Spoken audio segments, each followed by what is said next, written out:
부천시 수지노인복지관에 근무하는 영양사 이지현이라고 합니다. 오늘은 저희 수지구 마을에 사시는 주민 여러분들과 함께 간단한 위생 관련된 정보를 안내하고자 합니다. 저희 최근에 발생한 사건 혹시 기억나시나요? 그 김밥집 사건, 식중독 발생 사건이 있었고요. 그리고 얼마 전에는 부산에 밀면 사건이 있었습니다. 또 작년 9월경에는 어린이집에서 잡채를 먹고 잡채와 수박에서 식중독 발생 사건도 있었고요. 그다음에 2018년 9월경에는 굉장히 큰 사건이었는데 그때 그 케이크를 먹고 초코 케이크를 먹은 집단급식 사고가 발생한 적이 있었습니다. 그러면 이와 관련된 그 식중독균은 도대체 무엇이었을까요?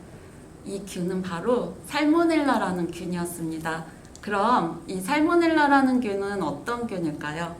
이건 이제 2020년 9월에 식품의약품안전처에서 발간한 그 정보지입니다. 여기를 토대로 안내를 해드리면 살모넬라라는 균은 계란에서 보통 많이 연관성이 있습니다. 오염된 계란을 접촉하거나 그 계란에서 교차오염으로 발생한 그런 케이크라든가 아니면 계란을 가지고 만들었던 생크림이라던가 이런 것들을 통해서 살모넬라균이 감염이 일어나는데요. 그 사건, 김밥집 사건, 그리고 밀면 사건, 그리고 어린이집에서 일어났던 잡채와 수박에서도 교차오염이 발생한 사건이 있었고요. 그리고 2018년에 일어났던 초코 케이크를 먹고 발생한 그 집단급식소 사건도 마찬가지로 살모넬라 균에 오염된 그런 계란을 사용한 그 케이크와 생크림을 통해서 그렇게 큰 사건이 식중독 발생 사건이 일어났던 적이 있었습니다. 그러면 이 계란을 어떻게 저희가 관리를 해야 될까요? 무조건 세척한다고 이제 세척해서 계란을 보관한다고 그랬을 때 오히려 더 계란이 오염 가능성이 높다고 합니다. 그래서 계란을 가급적이면 분리해서 보관을 해주시고요. 기간 내, 유통기한 내 반드시 사용할 수 있도록 유통기한 철저히 준수해 주시고요. 계란을 만진 손이나 계란을 접촉했던 칼도마 같은 것들을 다른 곳에 사용을 한다거나 또 그 계란을 접촉한 손으로 생채류를 만진다거나 이렇게 했을 때 또 위험 요소가 있기 때문에 그래서 계란 같은 거 만지실 때는 특히나 더 주의가 필요합니다. 다음은 우리 식중독이 도대체 어떤 균이길래 이렇게까지 많은 사람들의 생명을 앗아가기도 하고 위험에 빠뜨리는 건지 식중독에 대해서 간단하게 설명을 드리겠습니다. 식중독이란 2인 이상 동일한 음식을 먹고 난 후에 복통, 설사, 구토, 발열 등의 증상이 나타나는 경우를 얘기를 합니다. 무조건 복통, 구토, 설사, 발열이 일어난다고 해서 그게 식중독이 아니고요. 최근에는 코로나 바이러스랑 같이 이제 또 같은 비슷한 증상들이 연계되기 때문에 식중독 발생은 또 다시 같은 균이 나와야 되는데 같은 음식을 먹고 그리고 그 음식에서 나온 분비물에서의 그 검사를 통해서 그 식중독균이 동일했을 때 식중독으로 판명을 하게 됩니다. 그러면 계절마다 주로 어떤 그 균들이 많이 발생을 하는지 한번 안내해 드리도록 하겠습니다. 봄, 가을에는 주로 클로스트리디움 퍼플린젠스라는 균이 많이 발생을 하는데요. 이 균은 상온에서 5시간 이상 방치를 해놨을 때 발생하는 균이기 때문에 그래서 이 균을 예방하기 위해서는 찌개나 곰탕 끓여놨다고 안심하실 게 아니라 반드시 5시간 이내에 끓여놓도록 그렇게 해주시고요. 그리고 퍼플린젠스를 예방하기 위해서 또 드실 수 있는 만큼 소분해서 보관하시고 냉장 보관하실 수 있도록 그렇게 권장하겠습니다. 그리고 여름에 또 발생하는 균으로 캠필로박터균이 있습니다. 이거는 주로 닭을 통해서 감염이 일어나는데요. 캠필로박터균은 주로 말복, 중복, 초복 이렇게 복날, 기점으로 해서 많이 발생을 하고 있습니다. 그래서 교차오염, 아까 계란과 같이 교차오염으로 많이 발생하는 경우고요. 그래서 닭을 씻으실 때 아니면 아까 말씀드렸던 것처럼 닭을 만진 후에는 그 손으로 다른 생채류라든가 이런 것들을 조리하시는데 주의를 하셔야 되고요. 그리고 교차오염이 일어나지 않도록 칼도마 사용해서도 주의를 하셔야 됩니다. 다음으로는 여름에 많이 발생하는 그리고 우리나라에서 가장 많이 발생하는 병원 병원성 대장균에 대해서 안내하도록 하겠습니다. 병원성 대장균은 다음 넘어가서 소개해 드릴게요. 그래서 병원성 대장균은 우리가 흔히 예전에 장출혈성 대장균이라는 얘기 혹시 들어보셨나요? 그 햄버거병은 혹시 들어보셨나요? 햄버거병이라고 하면 많은 얘기 사건들로 인해서 아실 겁니다.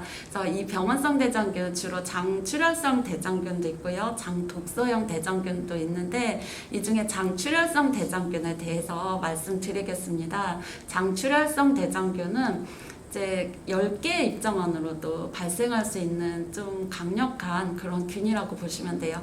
이걸 바로 햄버거병이라고 말을 하는데요. 그래서 햄버거병은 햄버거 패티를 좀 덜 익혔을 때 발생하는 그런 균입니다. 그래서 잘 익혀 드시면 예방을 할 수 있는데 이제 보통 햄버거 패티에 들어가는 햄버거 고기들은 내장까지 이렇게 많이 들어가는 경우가 많다고 합니다. 그래서 이것들이 주로 오염된 상태로 패티가 구워질 수 있기 때문에 끓여서 또는 익혀서 먹으면 이 모든 게 다 예방이 가능하니까 잘 익혀서 드시면 그 햄버거병, 장출혈성 대장균까지도 예방할 수 있습니다. 그리고 생체류를 통해서도 많이 발병을 하는데요. 생체류는 반드시 물에 담가 놓고 3회 이상 세척하도록 그렇게 해서 예방을 하고요. 그리고 보균자에 의해서 조리된 식품 또 많이 발생을 하는데 이런 경우는 주로 손을 깨끗이 씻어서 저희가 예방을 할 수 있겠습니다. 이번엔 사시사철 내내 그리고 저온에서도 냉동에서도 그 살아남는 균이 있어서 소개를 합니다. 노로바이러스 균이라고 많이 들어보셨을 겁니다. 노로바이러스는 저온에서도 살아남는 굉장히 강한 균이기 때문에, 그리고 우리 예전에 일어났던 메르스 사건 아시죠? 메르스처럼 사람과 사람 간에도 이렇게 감염이 가능한 균이라서 오늘 노로바이러스에 대해서 설명드리도록 하겠습니다. 노로바이러스는 주로 이렇게 발열, 구통, 설사 같은 증상을 보이고 있고요. 그리고 오염된 음식이나 오염된 물을 통해서 이렇게 발생을 합니다. 그리고 감염자의 분변이나 구토물을 통해서 가장 많은 전달이 되고요. 그리고 감염자가 만든 음식이라던가 감염자와 함께 식사를 했을 때 감염될 수가 있으니 항상 주의하셔야 됩니다. 근데 노로바이러스에 걸린 사람은 우리 지금 코로나 바이러스 그냥 건강한 사람은 걸린 줄도 모르고 넘어가듯이 마찬가지로 같은 바이러스균입니다. 그래서 내가 노로바이러스에 걸렸는지 모르고 넘어갈 수 있기 때문에 이 사람이 걸렸는지 안 걸렸는지는 우리가 확인이 안 되는 경우도 많이 있어요. 그래서 내가 개인 위생을 철저히 하는 수밖에 없습니다. 흐르는 물에 30초 이상 손 씻기, 그리고 물은 반드시 끓여 마시고요. 그리고 식재료는 깨끗한 물로 세척해서 아까 말씀드렸듯이 5분간 담가놓고 3회 이상 세척하는 거 준수하시면 되고요. 음식은 충분히 익혀 먹고, 그리고 노로바이러스 감염자와 접촉을 자제하셔야 됩니다. 금지하시고 개인 식기 사용하는 거 지켜주시면 식중독 예방을 할 수가 있습니다.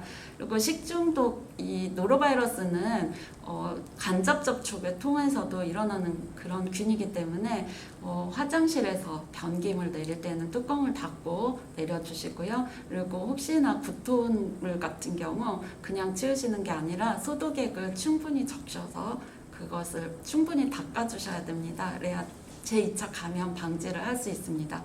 아울러 또 문고리나 수도꼭지 같은 부분, 사람 손이 많이 닿는 그런 부분들을 통해서 감염이 일어날 수 있기 때문에 그 부분도 소독액을 뿌려놓고 10분 정도 뒀다가 닦아주는 형태로 소독을 해줘서 예방을 할 수가 있습니다. 그리고 노로바이러스에 걸린 사람은 조리에 참석 못하도록 그렇게 반드시 준수해 주셔야 되고요.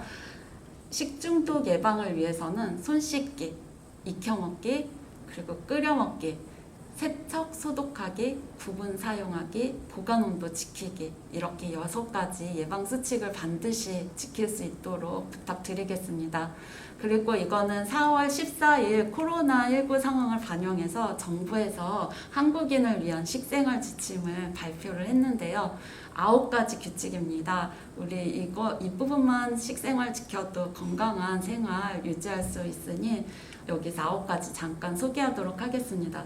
그 매일 신선한 채소, 과일 드실 수 있도록 지금 우리 통계치에 따르면 음료나 이런 쪽으로 더 소비량이 높아지고 있다고 합니다. 그래서 과일과 채소 충분히 드시고 요즘에 면역력에 좋은 음식해서 한동안 비타민 D, 요즘엔 또 아연 이런 것들이 많이 언급이 되고 있는데요. 하루에 30가지 이상의 색깔로 골고루 드셔도 모든 면역이 이제 강화되고 예방할 수 있으니 그런 식생활을 할 수 있도록 그리고 단백질 충분히 양질의 단백질을 골고루 섭취할 수 있도록 그렇게 균형 있게 드시길 바랍니다. 그리고 덜 짜게, 덜 달게, 덜 기름진 음식을 드시고요. 물은 충분히 마시고 과식은 피하고 활동량을 늘려서 건강 체중을 유지할 수 있도록 요즘에 우리 장난처럼 확진자라고 많이 얘기를 하잖아요. 그래서 이런 과식을 피하고 그리고 운동을 충분히 해줘서 확진자가 되지 않도록 건강 유지 바랍니다. 그리고 아침 식사가 굉장히 중요한데요. 항상 많이 강조를 하고 있는데 아침 식사를 통해서 뇌에 당이 공급이 되면